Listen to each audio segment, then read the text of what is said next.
ഒരുപാട് വ്യാജ വീഡിയോ വരുന്നുണ്ട്. ഒരുപാട് വ്യാജ വീഡിയോകൾ ഇത് പറഞ്ഞേക്കാം. വ്യാജ വീഡിയോകൾ, വ്യാജ പ്രസ്താവനകൾ, വ്യാജ കഥകൾ, ഒരുപാട് വ്യാജങ്ങൾ വരാൻ പോകുന്നുണ്ട്. ഒരു 4 ദിവസങ്ങളിൽ ഈ പത്രം കത്തിച്ച ആളുകൾ ഒറ്റയ്ക്കും കൂട്ടായും വ്യാജ പ്രവർത്തകരുടെ ഒരു വെള്ളപ്പൊക്കം ഉണ്ടാകും.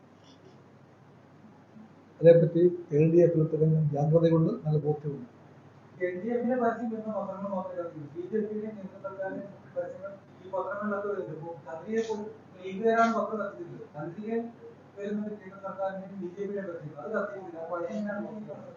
ആദ്യം പറഞ്ഞ കാര്യം അതാണല്ലോ. അത് ഞാൻ പറഞ്ഞു, ഇല്ലാത്ത മോദിയുടെ പരസ്യമാണ്. ഈ പത്രം ആദ്യം കത്തിച്ചില്ല. +2 ഡിഗ്രി കഴിഞ്ഞവർക്ക് വേൾഡ്സ് ഫസ്റ്റ് AR/VR ക്ലാസ് റൂമിലൂടെ സ്മാർട്ട് ഫോൺ എഞ്ചിനീയർ ആവാം. കൂടുതൽ അറിയാൻ വിളിക്കൂ ബ്രിഡ്കോ ആൻഡ് ബ്രിഡ്കോ. രാഹുലിന്റെ പരസ്യം വന്നു, ഫുൾ പേജ്, ആദ്യം കത്തിച്ചില്ല. അപ്പൊ അതുകൊണ്ട് രാഹുലിന്റെയും മോഡിയുടെയും പരസ്യം വന്നാൽ കത്തിക്കില്ല, LDF പരസ്യം വന്നാൽ കത്തിക്കും. അതുകൊണ്ട് അറിയാം ആരാ കത്തിക്കുന്നത്. എല്ലാവർക്കും അറിയാം. കത്തിക്കുന്നത് LDF-നെ ഭയപ്പെടുന്നവരാണ്. അത് ലീഗാകാം, BJP ആകാം, കോൺഗ്രസ് ആകാം. അപ്പോൾ 3 പേരും ഒന്നാണല്ലോ. പല പല പേരുണ്ടെന്നല്ലേ ഉള്ളൂ.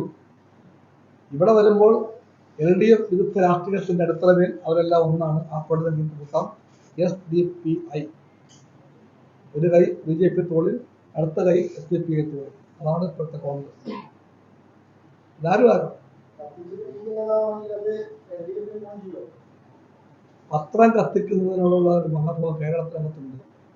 അത് കേസിന് മാത്രം വിഷയമല്ല. കേരളത്തിന് മനസ്സുണ്ട്, രാഷ്ട്രീയമുണ്ട്, നിലവാരമുണ്ട്. അതുകൊണ്ട് മോർച്ച് ചെയ്ത വീഡിയോ നടക്കുന്നവർ, വ്യാജ കഥ ഉണ്ടാക്കുന്നവർ, പത്രം കത്തിക്കുന്നവർ, അവരോടൊക്കെ എന്ത് ചെയ്യേണ്ടതെന്ന് അറിയാൻ ജനങ്ങൾക്കറിയാം. ഞങ്ങളുടെ ട്രസ്റ്റ് മുഴുവൻ ജനങ്ങളിലാണ്. ജനങ്ങൾ വലിയവരാണ്. ഇടതുപക്ഷം ജനങ്ങളെയാണ് എല്ലാത്തിനേക്കാളും വലിയ കാണുന്നത്. ഇതെല്ലാം ജനങ്ങൾ കാണുന്നുണ്ട്, കേൾക്കുന്നുണ്ട്, അറിയുന്നുണ്ട്. ആ ജനങ്ങൾ തീരുമാനിക്കും. ആ തീരുമാനം LDF-ന് അനുകൂലമായിരിക്കും.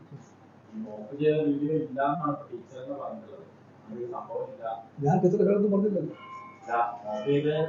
21 ലക്ഷത്തോളം സന്തുഷ്ടരായ ഉപഭോക്താക്കളും 2 ലക്ഷത്തോളം തിമിര ശസ്ത്രക്രിയകളും പൂർത്തിയാക്കിയ മലബാറിലെ ഏക കണ്ണാശുപത്രി Al Salama eye hospital, hospital road, Perinthalmanna.